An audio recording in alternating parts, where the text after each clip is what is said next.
All right, guys, we are going to talk about how to trim with a chuck.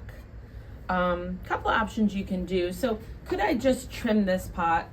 Probably. I could probably go ahead and attach some clay and just sort of worry about it wonky. But this is also a little dry, so I'm going to opt to find a chuck. So what's the best chuck for your pot? I would prefer this one to be lower, but we are not as concerned about the neck as we are the shoulder. We want to make sure that our chuck can support the shoulder. The main reason of using a chuck is that we want to convert our sexy pot or our vase or our wonky piece into a cylinder, because the cylinder is still the strongest way to really trim your pot, or the strongest shape. So I found that this one, although a little higher than I would like, I would have liked it to be a lot lower because it's easier to trim lower stuff. It creates sort of a straight line. So the first thing I want to do is I want to center my pot onto the chuck. So I would like to have soaked this for a few minutes. It's going to help me help the pot stick there. So I soaked that for a few minutes. Now I'm going to use the level. I want to level my pot within the chuck. So I've got myself this little level here, and it's not enough to just level in one direction. You want to level it in both directions. Now, do you have a level? If not, your phone has a level app. And I'm sure you have your phone right near you, but I'm using my phone, so, all right. Okay, so now that it's level on there, you can, if you would like to, add some clay here. That's why I also prefer chucks that kind of flare out a little. That'll allow you to put the clay there. But I'll be honest, I push so hard on the top of my pot when I trim that I don't really think I have to. So now I'm gonna go ahead and I wanna trim this I wanna center this entire piece as if it's the whole pot. So I don't want to center the chuck first. I want to center the entire unit. So I'm going to go ahead and do that was really off, my little record player trip here. You've seen it. You can check out some of my other videos that talks about trimming. I'm going to go ahead and check this again. Oh, somehow we got a little off here.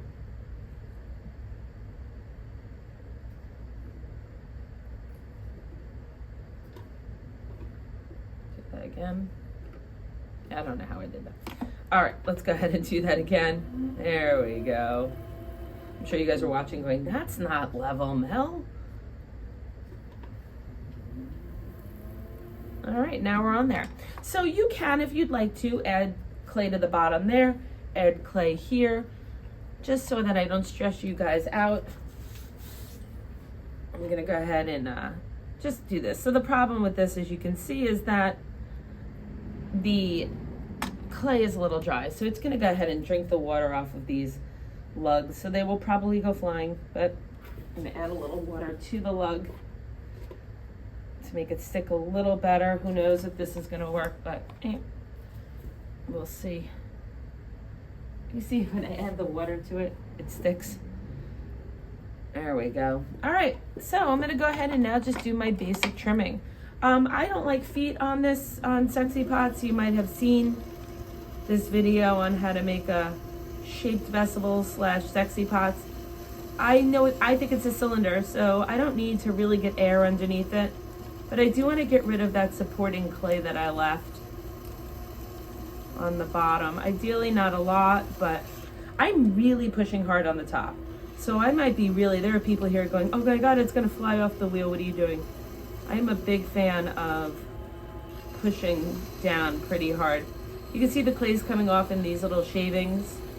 So that means that in theory, way too wet, way too dry to trim. But I didn't want to waste this opportunity to show you guys something new.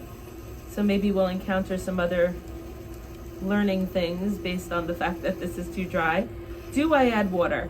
No.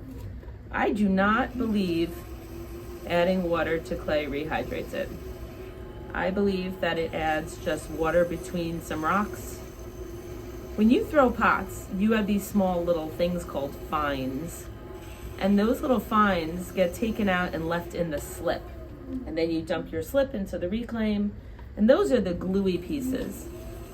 So right now, it's almost like you're just adding water, and that it's not glue. It's the difference of when you were in elementary school and they gave you water to score and slip instead of using slip. So often when something is too dry, I don't use it. I toss it, but I remember next time to wrap my pot better. So I'm literally just trying to get rid of. Now, it is a little dry, so I'll go in with my small loop tool. That tends to be a little bit, it's a little bit more of a digger, in my opinion. And maybe, hopefully, you end up getting to the wet part of your clay. If you ever go to trim something and the outside looks dry and then you go ahead and hit the inside and you're like, oh, it's too wet. Well, of course. The outside's gonna dry first. That's why we want to take off as much clay as we can with our wood tool so that the pot starts to dry evenly.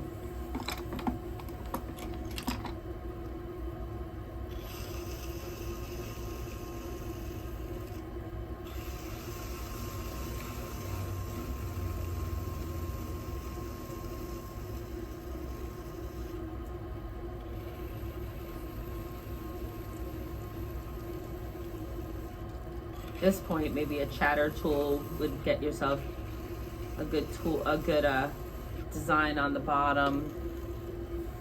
I'm gonna give myself a little bit of an inside foot here. Again, I don't love feet. You know what? I feel like the minute you put a foot on a shaped vase, it looks like a genie bowl. So. But I do need to thin out the bottom because it's thick. Because I threw it at, you know, it's a little, the bottom's always a little thicker. So I do what I call the hidden foot. On the outside, you don't know the foot's there, but scientifically, purpose has been saved by thinning it out a little. So my pot did move a little bit in the chuck just now because of how dry my clay is. So I'm not gonna push it, I'm just gonna do a little bit more to smooth that out. You guys know that I love to bevel the inside of my feet so I can get the wax in there. And I don't ever trim the foot of my pot.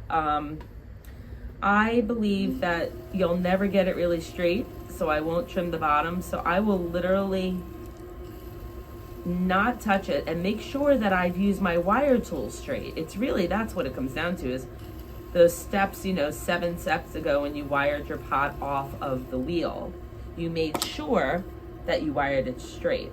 So I'm gonna go ahead and just sort of smooth out. I left a few little circle lines on there. Use the back of my giant wood tool.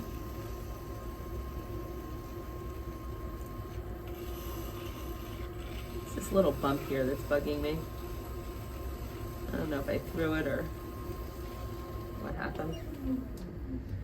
Okay, there we go. I'm gonna bevel that edge so that's not too sharp. Just a little bit of a bevel, it doesn't have to be major.